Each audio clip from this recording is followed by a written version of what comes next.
Mohamed Amimi, directeur exécutif en charge du marché de la PME de la BCP. Nous inaugurons aujourd'hui la deuxième édition des régionales d'investissement, encouragée en cela par le succès remporté par la première édition.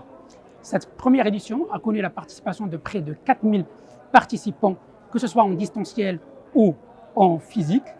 Il a aussi connu la réalisation de pratiquement 500 workshops, avec pratiquement la participation au workshop de 350 entreprises. Elle a permis de réaliser un bilan important, puisqu'il a révélé près de 16 milliards de dirhams d'investissement, dont une grande partie au niveau du secteur industriel, et dont déjà pratiquement 2,5 milliards a reçu l'accord de la banque. Donc, nous avons pu être honorés par la participation et l'inauguration de cet événement par Monsieur le ministre de l'Industrie et du Commerce, qui a bien voulu partager avec l'auditoire les axes de la stratégie du gouvernement en matière de relance de l'économie et relance de l'investissement. Il a évoqué tous les sujets importants du moment, à savoir la souveraineté industrielle, la souveraineté alimentaire, la souveraineté sanitaire, la transition énergétique et aussi l'encouragement et la promotion de l'exportation, de l'internationalisation aussi des entreprises et d'autres sujets importants pour la relance de l'économie et la relance de l'investissement. Durant cette station, nous avons aussi focalisé sur un secteur important de notre économie, qui est le secteur de l'industrie pharmaceutique et médicale, et et surtout pour explorer aussi sa participation et sa contribution à la réalisation des objectifs de souveraineté sanitaire au niveau de notre pays, et pourquoi pas à l'échelle même du continent. Nous examinons aussi, durant cette escale, les potentialités et la contribution de la région de Rabat, Salé, Kénitra à la relance de l'investissement selon les différents axes que j'ai cités,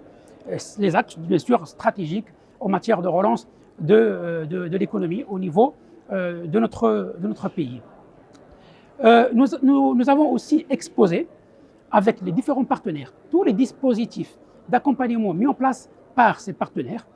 pour promouvoir l'investissement et la relance de l'investissement et par ricochet la relance de l'économie dans notre pays. Un focus particulier et une première a été le retour, en fait,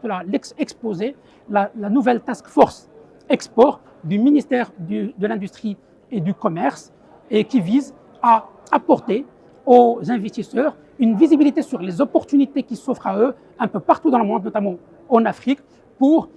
se mettre au diapason et pouvoir profiter des opportunités en matière d'export et d'internationalisation des entreprises. Nous avons également profité de l'occasion pour présenter les dispositifs d'accompagnement et de financement mis en place par la banque pour accompagner les investisseurs, et avec un focus particulier aussi sur le secteur à l'honneur, qui est le secteur de l'industrie pharmaceutique et médicale. Nous enchaînons l'après-midi avec des workshops dédiés aux investisseurs en one-to-one, et ces workshops ont connu un fort engouement, puisque nous allons en organiser pratiquement 150 cet après-midi, d'où le fort intérêt que suscitent ces workshops auprès des investisseurs de la région et puis de l'ensemble du royaume. Et je vous donne aussi rendez-vous le 8 juin à Agadir pour explorer un autre secteur qui n'est autre que le secteur de l'industrie agroalimentaire, et aussi avec un autre invité de marque que je vous laisserai découvrir.